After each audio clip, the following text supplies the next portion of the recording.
Bienvenue sur votre chaîne préférée Akhbar al-Blad de Hassan Atlemsan. Grave déclaration sur la Kabylie et sur les graves incendies qu'a connus la Kabylie et les graves accusations adressées au peuple kabyle, les 38 individus condamnés à mort par le régime dictateur, un journaliste opposant et pas n'importe lequel, Abdou Smar, vient de lancer une bombe, une vraie bombe qui risque d'exploser au visage des dictateurs de l'Algérie. Je parle bien entendu de Chengreha et de son directeur responsable de la sécurité, Jabbar Mhenna. On vient de nous apprendre que le journaliste a confirmé à travers des investigations que parmi les 38 condamnés à mort lors du procès en appel du meurtre horrible dont a été victime Jamel Ben Smaïl, un procès bien entendu qui s'était déroulé le 23 octobre 2023, Abdou Sammar vient de nous apprendre que des personnes totalement étrangères à cette affaire y figuraient. Pour lui, il s'agit de personnes qui n'étaient même pas présentes le 11 août 2021 sur les lieux de ce meurtre à l'Arba Naitertan.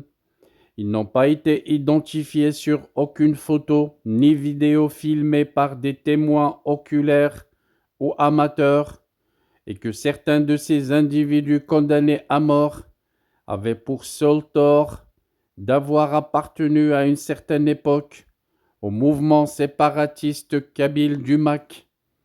Beaucoup d'entre eux, selon le même journaliste opposant, ont confirmé au cours de l'enquête judiciaire avoir démissionné des rangs du MAK bien avant que ce mouvement ne soit classé comme organisation terroriste par les dictateurs d'Algérie. Le journaliste enchaîne que parmi les condamnés à mort de cette affaire de Jamel Ben Smaïl, il y a un certain Hadjaz Azwaw. Pour Abdou Sammar, Azwaw est un citoyen de 36 ans, marié, père d'une petite fille de 3 ans, topographe de formation et qu'il travaillait à l'Arba Naitertan dans un bureau d'études de travaux hydrauliques. Plusieurs de ses proches et collègues ont assuré, selon Abdou Sammar, qu'il était un ingénieur rigoureux dans son travail, toujours à l'heure, discipliné et volontaire.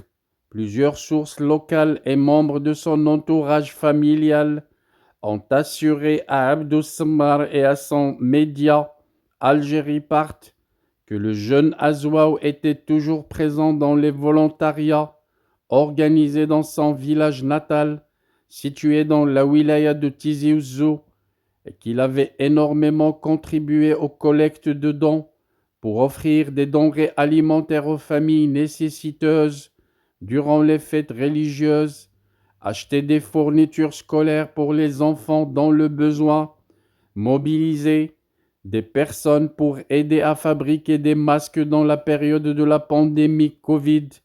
Le 11 août 2021, le jour du meurtre horrible de Jamel Ben Smaïl, toute la famille avait contracté les symptômes les plus sévères de la Covid, notamment sa grand-mère qui était dans un état critique, branchée 24 heures sur 24 à un concentrateur d'oxygène.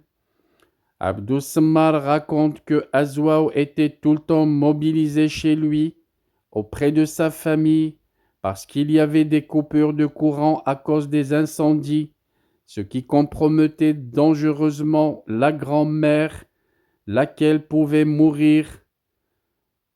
Abdou Sammar a précisé qu'il avait déjà perdu son grand-père un mois avant, le 11 août 2021, selon les mêmes investigations faites par le journaliste. Azwaw Hadjaz n'était pas sorti de chez lui que pour chercher un infirmier en compagnie de son oncle. Il n'avait donc pas assisté au drame du lynchage et immolation de Jamal Ben Smaïl qui s'était déroulée sur la place Aban Ramdan de l'Arba Naitirtan, ni à ce qui s'était passé dans le meurtre barbare sur les réseaux sociaux. Il n'a jamais été identifié sur aucune image, aucune vidéo. 2 mois après les faits, des policiers avaient procédé à son arrestation pour son appartenance au MAC, alors qu'il n'est plus un militant actif de ce mouvement depuis 2016, puisqu'il avait fait une déclaration sur l'honneur qu'il avait déposée à la police de l'Alba Naitirtan en novembre 2016 pour les informer officiellement de sa démission de ce mouvement séparatiste. Ces graves investigations du journaliste opposant Abdou Smaar révèlent beaucoup de choses. On se rappelle qu'on disait que la police algérienne tentait d'obliger certains opposants à dire de mauvaises choses sur le MAC, à dire de mauvaises choses sur Farhat Mhenni. Le journaliste Abdou Smaar précise que Azouaou, et depuis sa démission, il n'a eu aucun contact, aucun échange téléphonique, ni SMS entre lui et les membres du MAC. Absolument rien n'a été prouvé au cours de l'instruction judiciaire. Et pourtant, il a été inculpé de 11 chefs d'inculpation, y compris pour le meurtre de Jamal Ben Smaïl, les incendies qui ont touché la région, du terrorisme, d'atteinte à l'unité nationale, et malgré le travail acharné de ses avocats, il a été condamné par les dictateurs d'Algérie en procès de première instance en novembre 2022 et en appel en fin octobre 2023 à la peine de mort. Très grave, c'est très grave et ça se passe en Algérie, messieurs. Le monde entier doit crier injustice. Azouaou, qui erre aujourd'hui dans le couloir des condamnés à mort, dans les prisons algériennes, sans avoir commis le moindre mal, précise le journaliste opposant Abdou Smaar, ni avoir participé de loin ou de près au meurtre de la victime Jamal Ben Smaïl, une victime que le régime algérien dictateur a essayé d'utiliser en participant à sa mort et par la suite en accusant ceux que le régime veut détruire de l'avoir tué. En voilà un témoignage, et pas n'importe lequel, d'un journaliste que je trouve très crédible et surtout qui n'a rien à voir avec les Kabyles.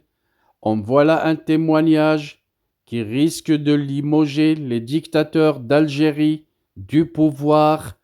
Je ne crois pas que Abdou Smaar travaille sur l'agenda d'un des clans, mais même s'il le fait, ses déclarations et ses dernières investigations qu'il vient de publier il y a juste 2 heures sur sa page Facebook et sur le site Algérie-Part, ces déclarations doivent vraiment avoir une suite, vu leur gravité. Un témoignage qui, même s'il n'arrive pas à limoger les dictateurs militaires du pouvoir en Algérie, restera une honte pour ce régime dictateur. Un témoignage qui va servir certainement dans les annales de l'histoire, dans 100 ans, dans plusieurs siècles et jusqu'à la fin de l'humanité.